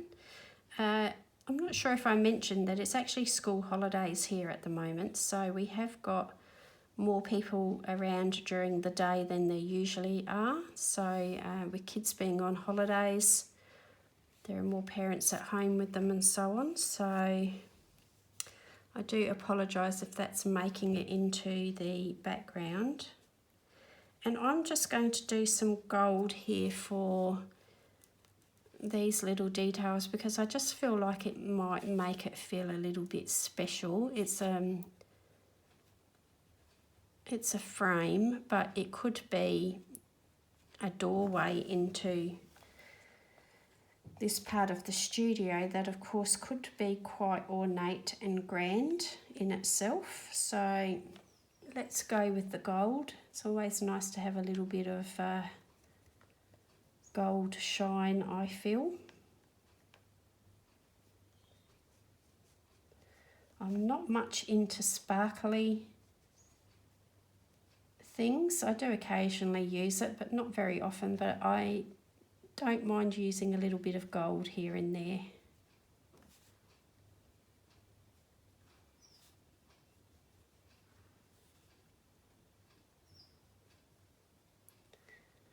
So I had a bit of a funny month this month for colouring. On average, this is the silver, by the way, that I'm putting onto the chisel down there. And I'll also use it for this chisel that he's using. And then that little bit poking out of his apron there. What else will I do here now? I've got a few areas that I need to just touch up. Let's get that dark brown back. That's the black. What did I do with the dark brown now? Oh my goodness, there you go. Normally I would colour on average about a page a day. But with various things that have happened this month with stuff going wrong around the house and workmen, my husband having some leave, not feeling well for a couple of days, you know, all sorts of things going on. I haven't coloured quite so many pages, and also I feel like there have been some quite detailed, complicated compositions that we're coming upon with Mr. Fogarty here that just need a little bit more time spent on them. And especially with recording too, I have to wait for good lighting, and I can't colour, you know, of an evening on camera. And I normally would do a lot of colouring at night time in front of the TV, but I've actually been rather tired and not doing that so much lately. So it's all conspired together to mean that my completed pages count is not so high, and it doesn't bother me. I'm not fazed, I'm not concerned at all, but it will show, I think, when it comes to doing the completed pages video at the end of the month.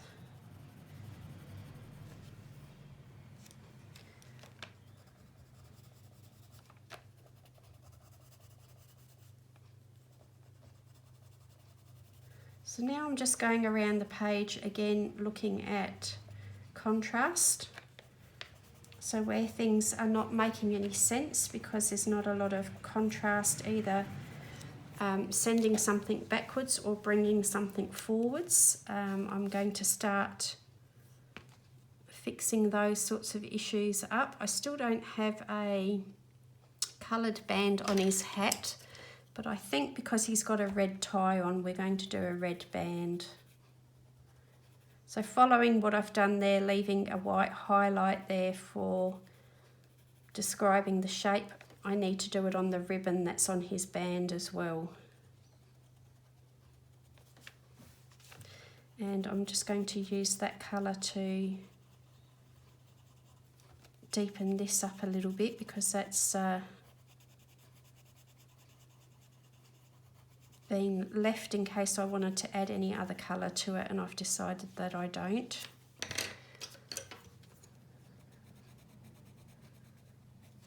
So I might actually put a touch of gold in these stripes in his pantaloons. He's a very dapper chap, this one. And let's just use one of those brown colours for the paintbrush he's got in his hand. Let's use a little bit of grey to put on there. We might leave the background white because he hasn't got around to painting that bit yet. Now the dark brown, I've forgotten a few spots on Mr. Fogarty's legs, so they need to be fixed up. And this thing here around here, I think we might do that brown.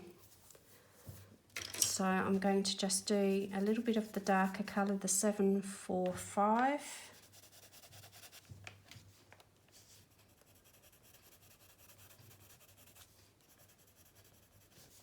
Just to get started there.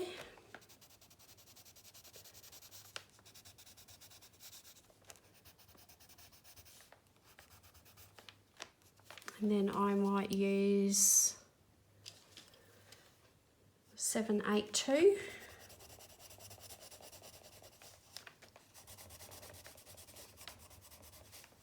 Go over that and blend it in. Leave that middle section a little bit lighter just for a bit of interest, more than anything.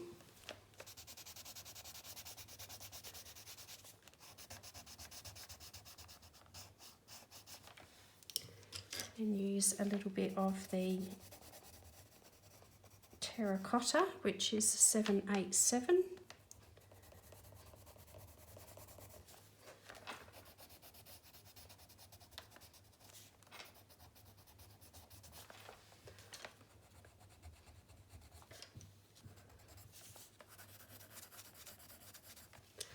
And then we will also bring in a little bit of 722. So again, it's all the colours that we've used in here. We're just using them in a slightly different way. But hopefully it will help tie everything together again.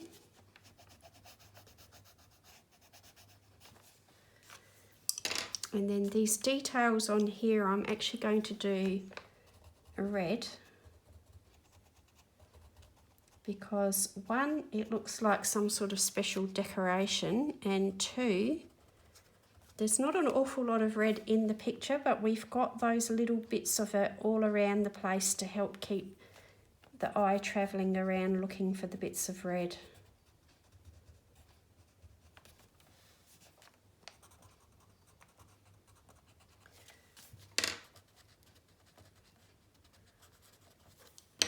Okay, and let's do this little bit underneath his tail here.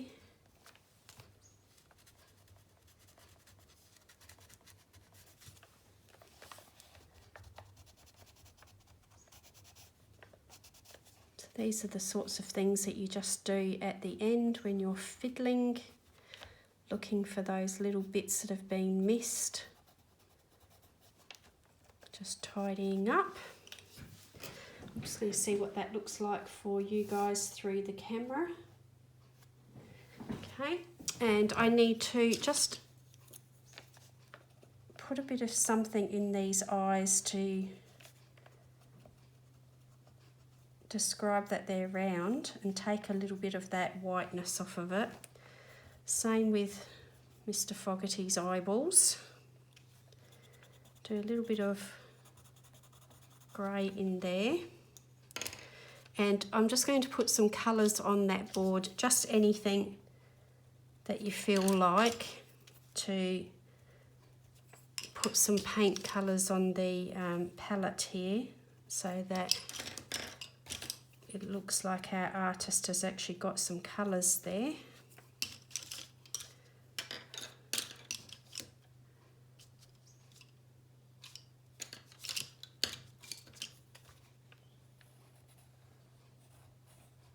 Just tone that white down.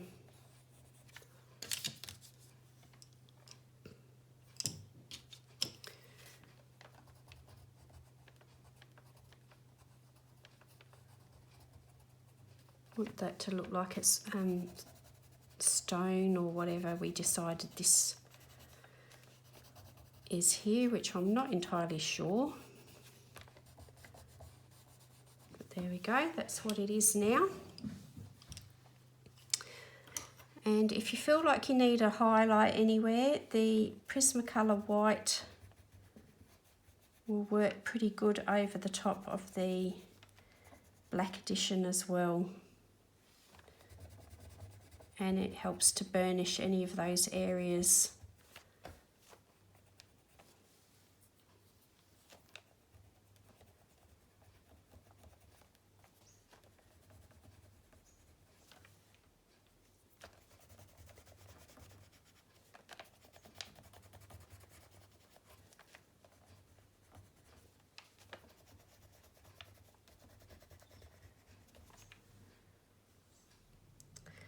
So I've got a feeling we're getting pretty much to the end here, and I'm going to be calling this quits. If anything, the only thing I really need to do is make sure that I have all of these areas covered and just burnish it and blend it in together a little bit more, because there is quite a bit of white showing around the place. I'm going to leave that thing, a little bit of fabric he's got draped over his shoulder, as white.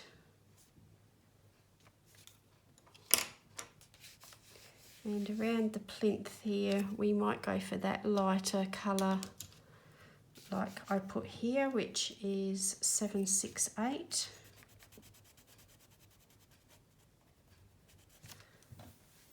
I'll just put a little touch of that into this bust.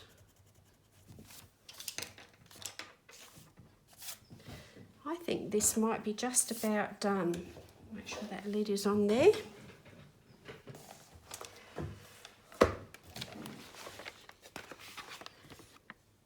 So you can see here what I'm talking about with the floor. It's very rough and textured. I will just do a little bit of blending of that, tidying that up a little bit, but I won't be blending all of that texture out of there. You can see that I've done the painting like it's all rough like a painting. Again, I might just burnish this and take some of that texture back out with a colourless blender or the solvent, but I think that I am pretty happy with that as it is. So that is Archetype, Florence in the Renaissance, Mr. Fogarty's sudden arrival inspires Michelangelo, and the Renaissance has a new muse. And just a reminder that we have used, or I have used, Faber Castell Black Edition pencils. I'll get the camera to focus here, would be nice. Faber Castell Black Edition, that's what they look like if you're not familiar with them. Again, if you don't already have these pencils, I don't know that I would advise you to rush out and buy them unless you're in the market for some pencils, but I do enjoy using them, and I do like the colour range that they have. So I'll take that out of there. And there we go. So thank you again for joining me. I do hope that you're finding this series helpful and it's giving you some ideas of ways that you might like to colour your copy of Lost in Time. And till the next time, I will say goodbye for now. I hope you all have some happy colouring time, and I'll see you again soon. Take care everyone. Bye now.